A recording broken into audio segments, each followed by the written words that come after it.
আসসালামু আলাইকুম। তোমাদের বলেছিলাম না যে আমি সেকেন্ড হ্যান্ডের মেহেদি দিচ্ছি। এটা হচ্ছে ওইটারই ফার্স্ট হ্যান্ডের মেহেদি ভিডিও। চলো দেখো এটা কেমন হয়েছে। মেহেদি পরাইতে বসলে প্রথমত যে সমস্যা হয় যে ভিডিও দেখেও মেহেদি দিতে পারি না, নিজেও ডিজাইন বানাইতে পারি না। তাই যতটা পেরেছি অতটাই করেছি। তোমরা ঈদের কতদিন আগে হাতে মেহেদি পরো? এই যে আমি ঈদের হাতে মেহেদি পরাই দিচ্ছি, হয়তো ঈদের আগে আবারও মেহেদি পরাই দেওয়া লাগবে। কারণ জানোই তো মেহেদি ৩-৪ দিনের বেশি লাস্টিং করে না। লাস্ট টাইম যখন আমি মেহেদি পরেছিলাম ওটা মেবি লাস্ট মান্থে, যেটার ভিডিও আমি তোমাদের সাথে শেয়ার করতে পারিনি। ওই মেহেদিটা ৩ থেকে ৪ দিনই লাস্টিং করেছিল। জানো তো ছোটবেলায় রমজানের চাঁদ উঠলে আমরা আর হাতে মেহেদি পরতাম না, কারণ ঈদের আগে মেহেদি উঠবে কিনা ওই টেনশনে। কিন্তু দেখো যুগ আপডেট হওয়ার সাথে সাথে মেহেদিগুলো কত আপডেট হয়েছে, এখন খুব তাড়াতাড়ি হাত থেকে উঠে যায়। ছোটবেলার ওই সময়টাতে একটা আন্টি ছিল যে হাতে অনেক সুন্দর করে মেহেদি দিতে পারতো। তো আমরা সবাই মিলে তার কাছে গিয়ে ভিড় করতাম। সে দিতে দিতে অনেক টায়ার্ড হয়ে যেত, আর লাস্টে গিয়ে আমাদের হাতে এসে আর কোনো ডিজাইনই খুঁজে পাইতো না, না হয় আন্টি অনেক টায়ার্ড হয়ে যেত।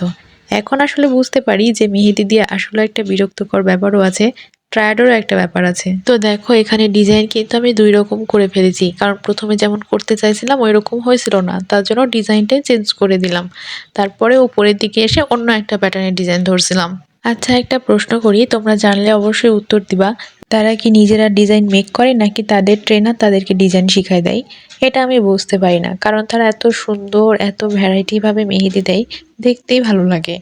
যখন আমি দেখতাম মানুষ পার্লারে গিয়ে বেশ ভালো টাকা পয়সা খরচ করে মেহেদি ডিজাইন করে নেয়, তখনও আমি একটু অবাক হইতাম যে মেহেদি ডিজাইন করা এমন কি যার জন্য এত টাকা লাগে। কিন্তু টু বি অনেস্ট, মেহেদি দেওয়া অনেক বেশি প্যারা, আর সুন্দর একটা ডিজাইন করা তো আরও প্যারা। সেজন্য পার্লারে গিয়ে মেহেদি দেওয়াটাও কিন্তু খারাপ কোনো আইডিয়া না। হুটহাট করে ফটোশ্যুট প্ল্যান বা বিয়ের ব্রাইডাল লুকের জন্য কিন্তু পার্লারে ভালো মাপের মেহেদি দেওয়া চাই, ওটা দেখতেও সুন্দর লাগে, আর তারা পুরা হাত ভরে দেয়।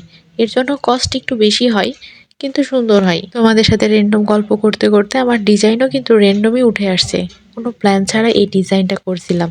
আমার কাছে অতটাও ভালো লাগেনি, তবে যার হাতে আমি মেহেদিটা পরাই দিয়েছি সে কিন্তু যথেষ্ট স্যাটিসফাইড ছিল এই ডিজাইন নিয়ে। আর জানো তো মেহেদি দিতে বসে আমি একটা ফুল আঁকিয়ে তারপরে বসে থাকি যে নেক্সট কি আঁকাবো কি ডিজাইন করব আমি নিজেও বুঝতে পারি না। এর জন্য মেহেদি পরাই তো আমার একটু টাইম লাগে। আর এইদিকে দেখো প্রায় শেষ, মানে আমি যে আবোল তাবোল কি কি আঁকাইছি এটা করতে করতে হাত ভরে গেছে। এই নাও তোমাদের সাথে গল্প করতে করতে মেহেদি পরানো আমার কমপ্লিট। তোমরা কেমন হয়েছে জানিও। আর তোমরা যারা আমার চ্যানেলে নতুন তারা আমার চ্যানেলটা সাবস্ক্রাইব করে আমার চ্যানেলের মেম্বার হতে পারো। আমার নিত্য নতুন ভিডিও দেখার আমন্ত্রণ রইল। আসসালামু আলাইকুম।